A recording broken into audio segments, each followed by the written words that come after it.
Well, we have a lot of cool things to talk about today. Yes, we So do. this is, yes, and things to celebrate. Yeah, which makes me really regret going out drinking yesterday. Yay! So, mint, mint. Well, but this is super cool because someone has been nominated, Yes, right? yeah. Hmm. Six of us in the country are now in the top six shortlist for best audio drama and fiction producer of 2023. So That's so cool. it is, yeah. That's awesome. Oh, and the timing was really bad as well because I was trying to have a nap and then my phone started buzzing and it wouldn't. It hasn't all day. It's like, please, I need a line. But very exciting, very happy. So, You're gonna celebrate? not today. Maybe a bit later in the week. Maybe. We got a ton of stuff like London After Midnight Hmm. comes out. What, Wednesday 25th? So Hmm. yeah, maybe end of the week I'll just sort of roll it all up into one party. So Hmm. Well, a lot of things going on. yeah, We're going to have a lot of things to share. we are. Hmm. Oh, But it's super cool because this production, London After Midnight, is receiving amazing reviews. Like everyone is just loving it. Everyone loves your work. well, yes, that's lovely. It just makes me wish we could get it on Rotten Tomatoes because we could get the certified fresh. But yeah, no, it's gone down really, really well. We had a chat with two radio stations yesterday. If you want to play a game, this was Lance's suggestion. Listen to that BBC Radio London interview, and you have to take a shot every time the BBC presenter says it's amazing. Hmm. And that is not the game I played to be in this state today. But yeah, it's been lovely. I mean, like Kim Newman's loved it. Carl Gill has loved it. We've had a lot of sort of reviews springing up all over the place. All been really, really positive, and yeah, been a lot of fun. Well, that says a lot. It does. It says a lot. Hmm. And I think the first thing it says is, if you look up the original London After Midnight, all the critics say, "Oh, it was very good. Oh, it must be rubbish, really. You'd be very to it today."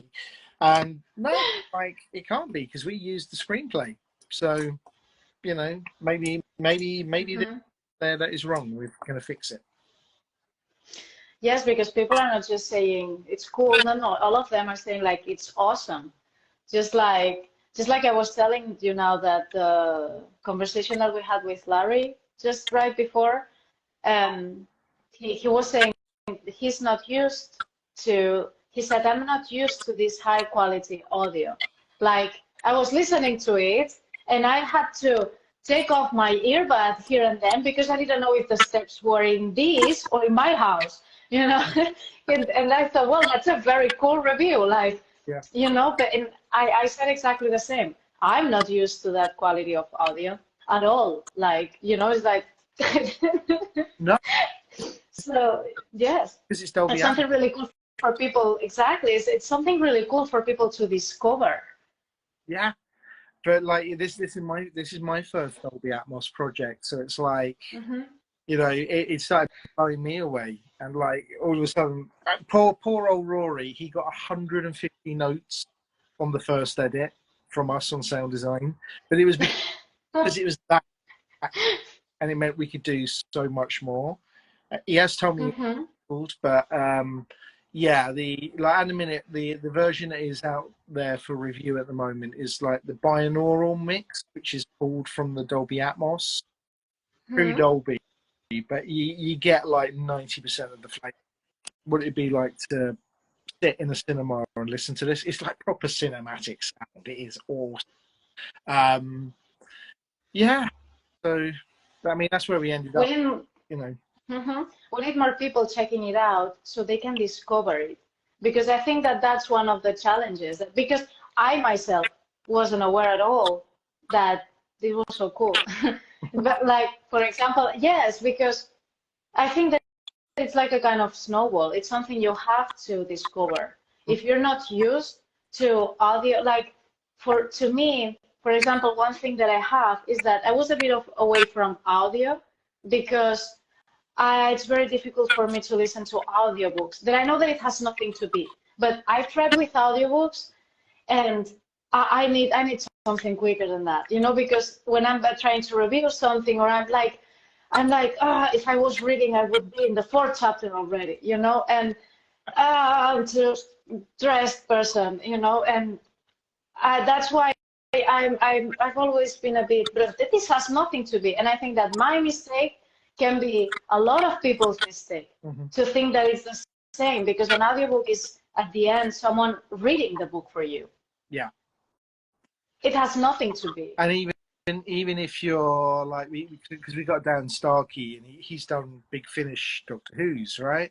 And if you're used to listening to a Big Finish broadcast audio drama, or you're used to Radio 4, you might believe you already know what this is going to be, but until you put phones on, you don't know what this is going to be. It's amazing, and you can see now why, like, there are, you know, people in the US mixing in Dolby Atmos, and they're having big premieres in LA and like movie theater kind of stuff with this technology, because that's how good it sounds. You can sit there in the cinema and listen to this now, and yeah, I mean, it's very exciting.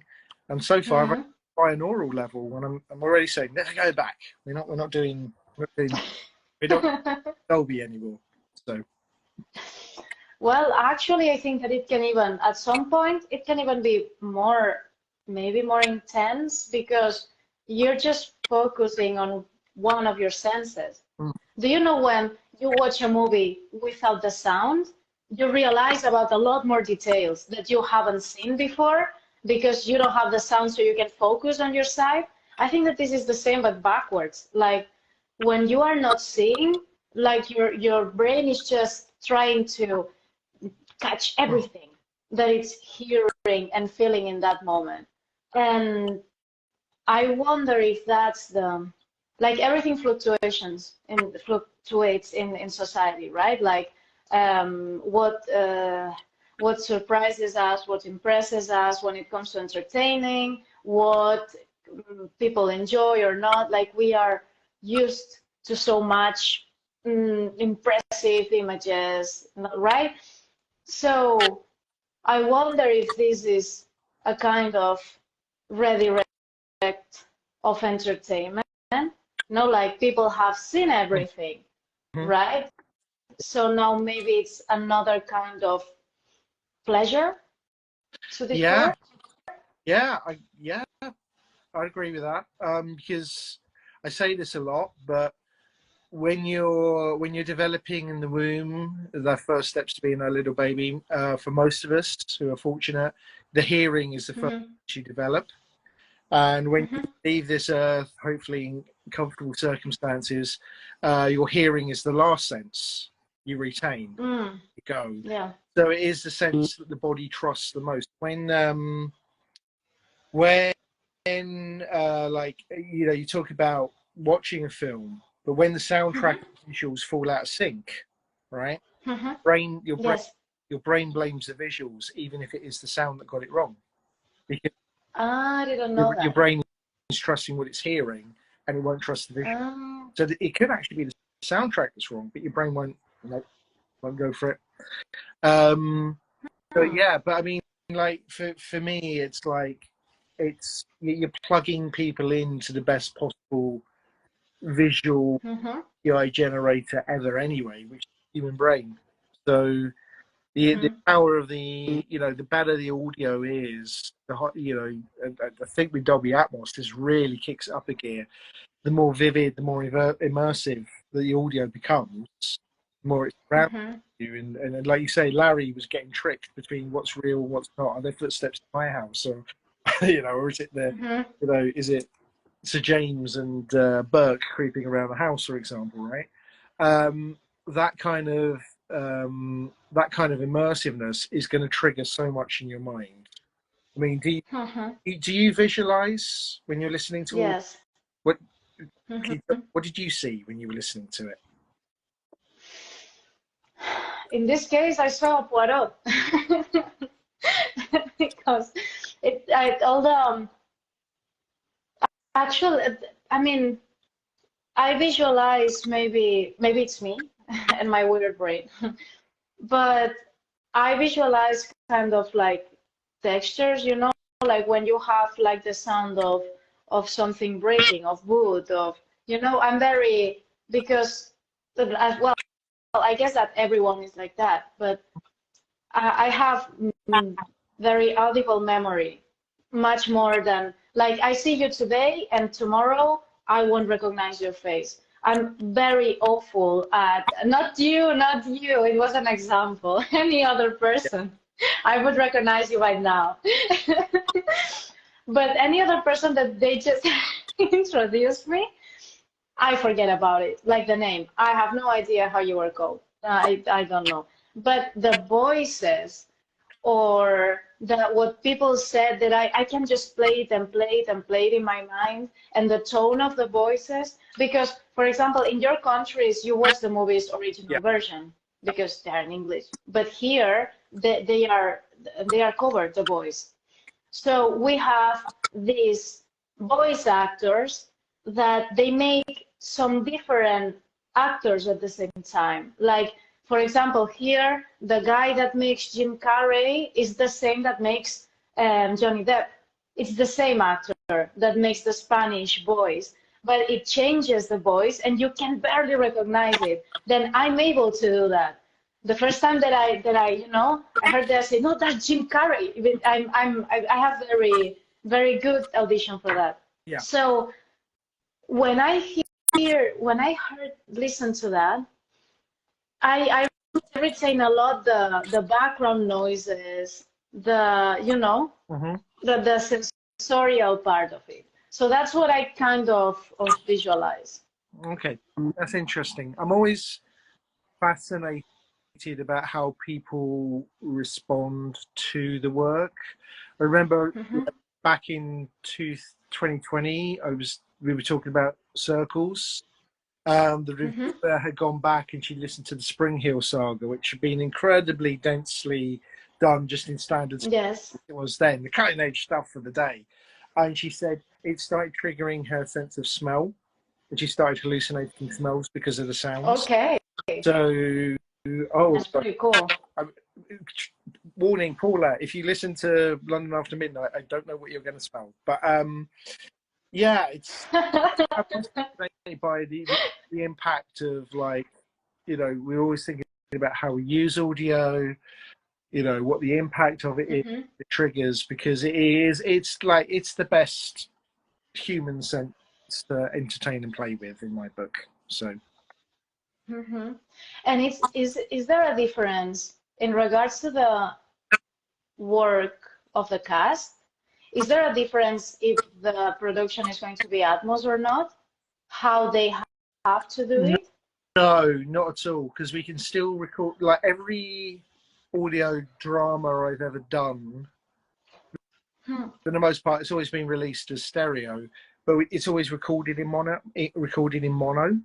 So very basic. Hmm. Everyone is one channel, and then from there, basically, you just start layering up. And then when you get all those mono tracks right, the way you want them. And in the old days, you would play with panning, maybe just move, that character 5-10% to the left speaker. You know what I mean? You embed all that Hmm. information in mono, and then you bounce it down to stereo afterwards. But now Hmm. with Dolby Atmos, and I'm not an expert on it yet, but I understand, like, literally, once you work out all the outputs, and that's the hard bit, Hmm. literally it's just a case of mapping. You just literally have an interface that works three-dimensionally. You can take those tracks, Hmm. and just say that character is going from there to there, and the computer sort of shapes and molds the rest of it. And then you sort of go in with. So, I mean, I might be talking completely yes right now, but that's how it's been explained to me. But you've got 1080 depth, so Hmm. you're listening to there's the last act of London After Midnight. Of course, a thunderstorm starts because it's a 1920s horror piece, right? So there had to be a thunderstorm at the end. But that is actually positioned above you. If you listen in the Dolby mix, it is above your head as the listener. Yes. And I'd be curious to do a piece where maybe we could play with something coming up from under you, like something boring from the ground and clawing its way up. So yeah, it's exciting stuff. Yes, absolutely. And very, very impressive. I think that a big part of the success is the surprise of people when they listen. Like you said, you don't know until you haven't listened to it. So that's part of the surprise. When they say that a book is good, you can read it and know that it's very good, but you kind of know what you're going to be reading a book. There's not a sensorial surprise to it as much as it can be a good one. But this one, people are just going to love it and have this surprise factor. Yeah, we can't prepare you for how you're going to hear it. That's the thing. Exactly. But it's amazing. It's like, honestly, I've become the biggest convert to this form of sound design now. It's technology. I think a lot of us have been waiting for a long time, because Grandpa's been doing this a very long time. So, now you can be a pioneer. Pioneer again? Yeah, I'll do it again. Yeah. Again. Pioneer again. Yeah. So, because we were pioneers in 2006, so can we be pioneers again? I guess so. I don't know. Of course you can. Yeah. Sure. That's in the soul. Pioneers are the brave ones. That's why they are pioneers, because they are the one jumping the cliff. Yeah, I mean, I thought about this like yesterday, and we might have actually done something by accident yesterday, because we were on BBC Radio, and we sent a couple of clips for them to play in, and they did play one of them, which is Alec's big entrance, right? Because you always want your characters to have a big entrance, right? And they played the clip, but it occurred to me we might have accidentally, well, without thinking about it, given the BBC Radio London, of all things, their first ever Dolby Atmos broadcast without them realising, because we just gave just gave them the clips from the Dolby Atmos download and said, here you are, and I didn't think about it whether it had to be stereo or not. They've gone, yeah, okay, that's fine. And so that might have been yesterday might have been the first Dolby Atmos serial ever broadcast on the BBC. That's so well, by accident. Yeah. But some of the best things in history have been by accident, so nothing bad with that. Also, this is not your first release for Halloween. No, it's not. It's my fourth. You have a tradition there. Yeah, as of this year, apparently there is the unofficial Jack Bowman Halloween audio cinematic universe. I don't. Why not? Yeah, why not? Yeah. Is it also by accident?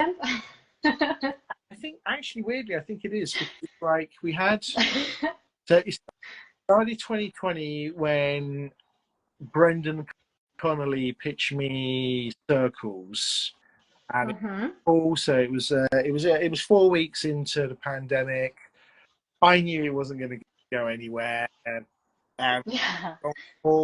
just look up a history book. The last pandemic lasted 2 years. How long did this one last? 2 years. So I looked. Yeah, I just, like, when he pitched it to me, I went, "Oh, that's a really, really brilliant idea." So we're really lucky back then, because a lot of people were sitting around with not a lot to do. And Brendan got some James McDonald and James Field, brilliant pair of writers, basically to write us with him on the piece. And we just literally booked, I can't remember, I think 3 nights, or no, 3 or 4 nights, I think. And I was going around, because I just come back from Florida Podfest. So I literally met people like Travis Vengroff and stuff like that, and they had started getting into doing all the D&D like podcast content, which meant they did that remotely. So I went to Travis. Travis put me in touch with oh gosh, I wish I could remember who it was now.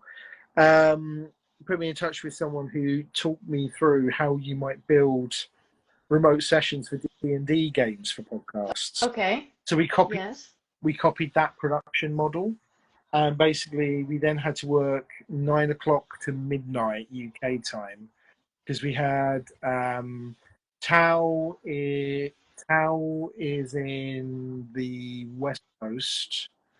Then we had Bryce, who was East Coast. Then we had 3 casts in London. So that window was the best. I could like bring everyone together and work them in a Zoom room. So like those D&D podcasts, we used the Zoom like the live control room while all the actors were self-taping, and then we stitched it all together, and it sat on a shelf for a while until Evergreen picked it up, and they decided, right, it's a Halloween release. So that is how it was born, you know, because Circles was ready by August, but you know, everyone had come out of lockdown, and you know, there was that brief spell where everyone was allowed to move around a bit, and it was quite sunny and summery. So I think in the end the right decision got made to hold it, because you know, but you don't put horrors in there. It's like, that's weird. So yeah, I mean that is how it kind of started, sort of by accident, really. The pandemic. So many things by accident. Yes. Maybe there's no accidents. You just have this universe falling into place. Yeah, the universe finds a way. So, yeah, but no, Circles was a blast. I loved that. It was a great cast. It sounds fun.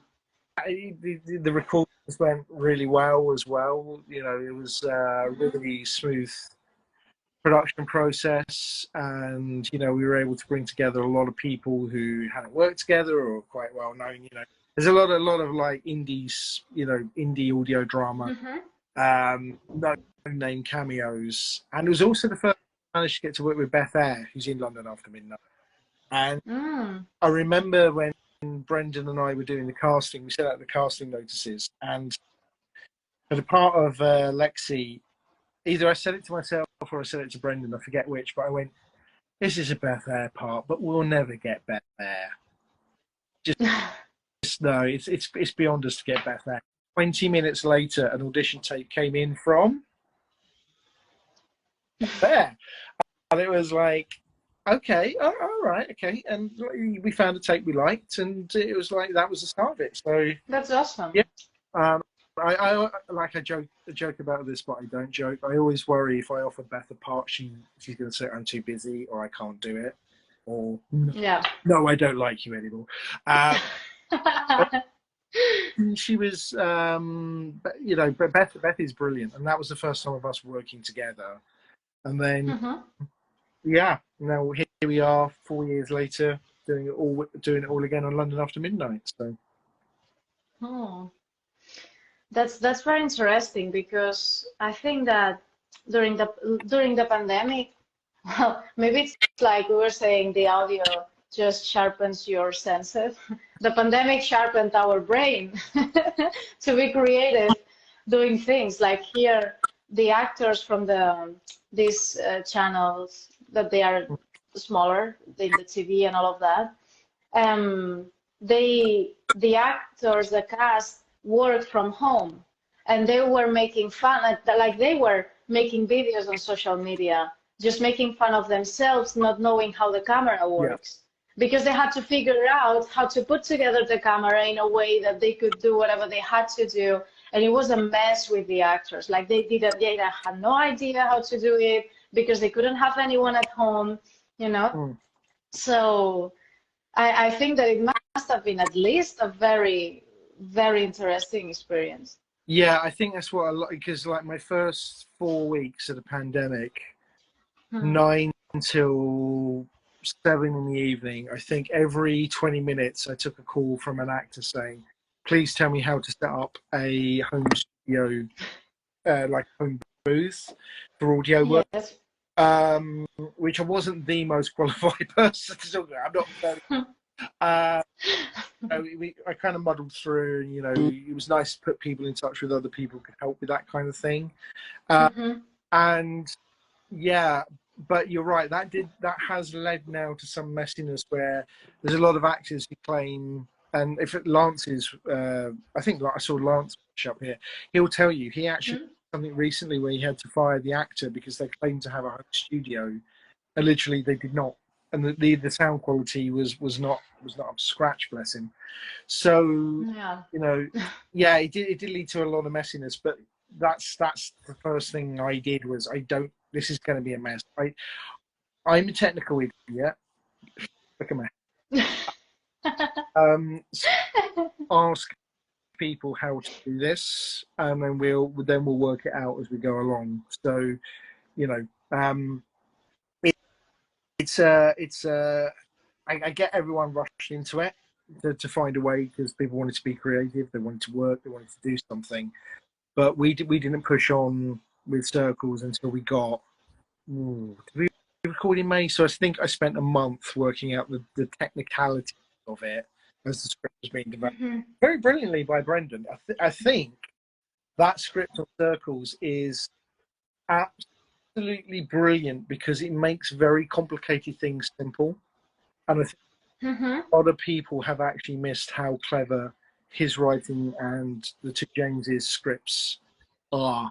Honestly, I believe that. Everyone listens to it and thinks it's a very simple exchange of telephone calls as these kids are being demoned, but it's not. There's so much going on under the engine of that story. Literally, there was an Easter egg guide Brendan wrote, and it's 2 pages, Rex, and I don't think anyone has written 2 of them.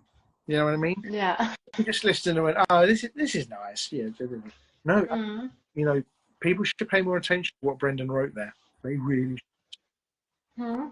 They can see the trailer on your website. Yes, and I think the first episode, and we even did a prequel comic, semi-animated prequel comic you can watch. And I did the sound design on that one because Tom Maggs did the sound design for the series, and he wasn't around to do that, so I had to actually try and copy. Good Lord, I tried to copy the style of the Maggs in sound design because he's that Maggs. So yeah, so there is a prequel comic in the first episode, but you can get them all on Evergreen and go check there. They'll probably start advertising it soon because once a year they send out a tweet on the Evergreen Twitter feed saying it's spooky season time, and they push circles, and they push the one I did the following year, did up there as well, which Smile and It'll Be Over Soon. Which is a very different piece. Yes. But yeah, no, I love circles, and I think the script's great, the cast are great, sound design is brilliant. We did lots of very playful things, including we played with ultrasound as well, which you can't hear, which we put in the mix. Just, I'm not telling you why, but spoilers. But yeah, we that was one of the things we were experimenting with. Like what, that's when you're dealing with stereo, right? And what you can do with stereo, and it's like, ooh, because the theory of ultrasound is you can't hear it, but you can feel it. Yes. So what we mix a bit of ultrasound in at particular times for a particular reason, and we think, because we can't tell you where it is, spoilers. So, but we think people did respond to it for that reason. They knew it was wrong at certain times in the story because there is an invisible soundtrack you can't hear. That's so cool. Yes, very clever. Also, sometimes it's more scary what it's not than what it is. Yeah. So that brings all the mystery. It does. Yes. So, but this week you're busy because a lot of things happening, right? For the people that are joining now, that they haven't heard us at the beginning, we have exciting things, right? Yeah. So we've got London After Midnight coming Wednesday, literally 2 days. Hurrah! London After Midnight is back.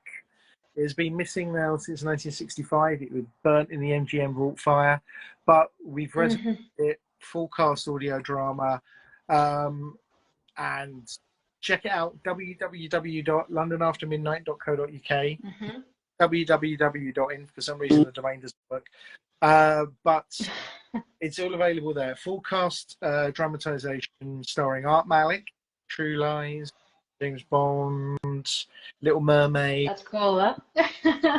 Very cool dude. Dan Starkey, Doctor Who, Beth Eyre, who we just mentioned, the Wooden Overcoats, David K. Barnes, the creator of the Wooden Overcoats, role in it, right? So yeah, there's a lot going on. So Wednesday will be the day that, for the first time since 1965, someone can actually now buy a copy, sit down, listen to this amazing sound mix, of a brand new version of London After Midnight, which is based on the original screenplay. So, hooray! I can't wait. It's going to be very exciting this week. I'm going to go up because you have comments. I have from comments. People. Hello. You have comments.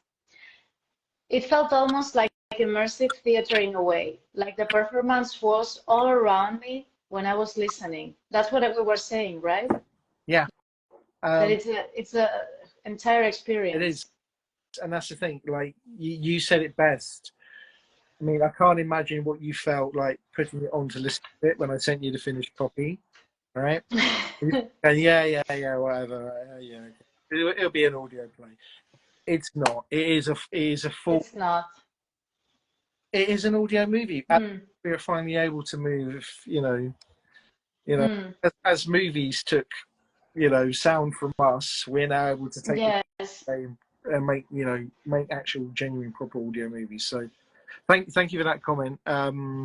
Very. We have more great sound, great cast, and such an immersive experience. You see, everyone loves it. Yeah. Because you do amazing work, you can stop people loving your work. Yeah, I mean, and that means someone out there will probably get mean and say something just to be contrary. I hope not. But yeah, no, thank you. It's like we've worked really, really hard on this. It's like a big responsibility to, bring back anything that is lost, because unless the original turns up, there's no other way of enjoying it, barring a very loose, cobbled together reconstruction from the Turner Movie Network. So. Maybe now that Lance commented, hello, Lance. what Jack said. Lance, I don't know if you heard it, that we were saying that it would be cool to have a collection of audio movies from the other silent films that were burnt in the fire. Like a friend of mine said, that would be really cool if you made a collection of all these audio movies, like the Lost in the Fire collection. A 65 collection. That'd be great, but for that to happen, and I'll say it again, we need people to get out there and support this, buy a copy. All we need is 500 people to buy a copy. That's it. And if you do that, we can make another one. And if 1,000 people buy this, we can buy. See, Lance likes that. Yes. If 500 people buy a copy, we can make another one like this. That's not a lot. If you consider that in podcasting, we might get $25 if 1,000 people streamed a podcast. Yeah. And even then, we don't get that $25 because someone's going to take a percentage, someone else take a percentage. And normally, most time in podcasting, you're left with around 40 to 25% of that $25 per 1,000. So we're asking half come in, buy a copy, www.londonaftermidnight.co.uk, and we can make something else like this again. And keep it keep it rolling. And what would that be? I mean, I found out there was a piece today. I'm going to do some research about. There was another lost Lon Chaney piece. I forget the name of it. I should have been prepared for today. But you know what I mean? It's a great idea. But we need just 500 people to back us. That's it. So we're shooting for at this stage. It comes out Wednesday. And everyone go get your copy because it's great. Everyone is loving it. You only have to see all the reviews. And the F-bombs. Exactly. Yeah. A joke about exactly the F-bomb. Well, I think reviews that have used the F-bomb. But those are the best reviews. Yeah, best reviews. I mean, it's just a thing now that you can swear in reviews about things, but it started with Nick. Well, yeah. Take a good swear. But Nick Proofer, Apollo pods, and we'll have news about what we'll be doing with them very soon. But he just turned around and he went just checking on my family on this list. No, they're not. He just turned around and went, "It's fucking dope." And I'm like, I said, "Can I quote you on that if it matters to anyone?" But yeah, some of the like a lot of the reviews have just been F-bombing again because of the Lancers, if they like. Exactly. Absolutely, I agree. Yeah, but the reviews have been dropping F-bombs all over the place because I think this is the first time, again, I'll say it again, people have plugged into this kind of sound design. And it's... Absolutely. Absolutely. So everyone go get your copy. We need more of these. Yeah, we do. Here's the thing. Right now, Dolby Atmos, it's been applied to the new Buffy series by Audible. I think this is public because it was mentioned at the podcast show in London. They're retrofitting the first two Sandmans that Audible did back into Atmos now. Yes. I would take a guess. I have no insider knowledge, but that would probably mean that Sandman 3 is probably going to be in Dolby Atmos, right? So this is great, but those kind of studios can like just start churning out content in Atmos. We're a little indie. We're a tiny little thing, and possibly the first indie to use Dolby Atmos. Okay, again, here first. So, you know, it's not a cheap process, but if you want us to do more of this, get a copy because otherwise you can go get it Audible for sure. And I do work with Audible and I do work with them on occasion, but to be fair, they can afford it. So please, you know, if you want to see more of this kind of sound design outside the corporate system, this is the place to go. Yeah. It helps a lot, yes. Also, everyone can find everything online now because it's all over the place right now. So just go check it out. It's amazing. And I'm a converted because I was away from audio fiction. So I can say, I have the power to say that it's going to surprise you. Yeah. So, yeah. And stay awake because they're going to see a lot of things coming on this week. So, yeah. Jack, it's so lovely to talk to you. but my day is reaching an end. Grandpa's got to go to bed. So, gotta be all tucked up.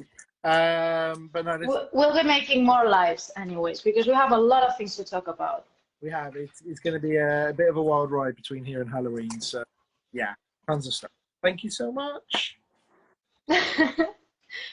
Okay, then that's I'm going to put the link on the comments everywhere when I share the video. Okay, because 2 days, people. 2 days, well, one, depending on where you live. Was it that? 1.5. Don't forget to click the link below and subscribe and smash that bell button. Exactly. Exactly. Okay, then. Have a lovely night, and we'll be making more of this so people can expect more lives Okay. from All now right. on. Okay? Everyone. Okay? In. Bye bye. Good night.